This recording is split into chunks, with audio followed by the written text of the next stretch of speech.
Russia was suspended from the UN Human Rights Council after the 193-member General Assembly on Thursday voted to adopt a resolution moved by the US that received 93 votes in favor and 58 abstentions, including by India. The resolution, titled Suspension of the Rights of Membership of the Russian Federation in the Human Rights Council, was adopted with 93 votes in favor, 24 against, and 58 abstentions. Those abstaining included Bangladesh, Bhutan, Brazil, Egypt, Indonesia, Iraq, Malaysia, Maldives, Nepal, Pakistan, Qatar, Saudi Arabia, Singapore, South Africa, Sri Lanka, and United Arab Emirates. India's permanent representative to the UN Ambassador T.S. Tirumurti said in the explanation of vote after the voting that India has abstained on the resolution with regards to suspension of the Russian Federation from the Human Rights Council adopted in the General Assembly today. We do so for reason of both substance and process. He further said, since the inception of the Ukrainian conflict, India has stood for peace, dialogue, and diplomacy. We believe that no solution can be arrived at by shedding blood and at the cost of innocent lives. If India has chosen any side, it is the side of peace, and it is for an immediate end to violence. Since January this year, India has abstained on at least 8 occasions on procedural votes and draft resolutions in the UN Security Council, the General Assembly, and the Human Rights Council that deplored Russian aggression against Ukraine. Thank you, Mr. President.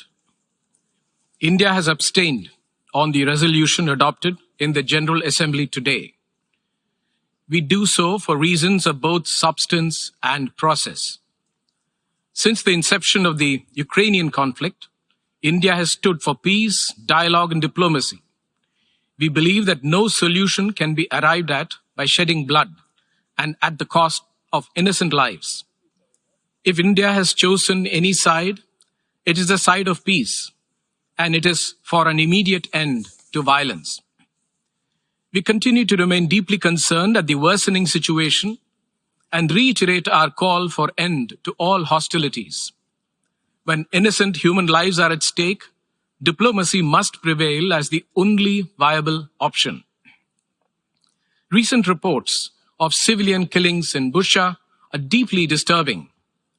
We have unequivocally condemned these killings and support the call for an independent investigation. The impact of the crisis has also been felt beyond the region with increasing food and energy costs, especially for many developing countries. It is in our collective interest to work constructively, both inside the United Nations and outside, towards seeking an early resolution to the conflict. India has been at the forefront of protecting human rights, right from the drafting of the Universal Declaration of Human Rights. We firmly believe that all decisions should be taken fully respecting due process, as all our democratic polity and structures enjoin us to do so. This applies to international organizations as well, particularly the United Nations. I thank you, Mr. President. US Ambassador to the UN, Linda Thomas-Greenfield, tweeted after this that it is an important and historic day. Countries from around the globe have voted to suspend Russia from the UN Human Rights Council. We have collectively sent a clear message that Russia will be held accountable. Meanwhile, Minister of Foreign Affairs of Ukraine, Dmytro Kuleba, tweeted that Russia's rights of membership in the UN Human Rights Council has just been suspended. War criminals have no place in UN bodies aimed at protecting human rights. Grateful to all the member states which supported the relevant UNGA resolution and chose the right side of history. Meanwhile, Tirumurti said that India continues to remain deeply concerned at the worsening situation and reiterated call for end of all hostilities.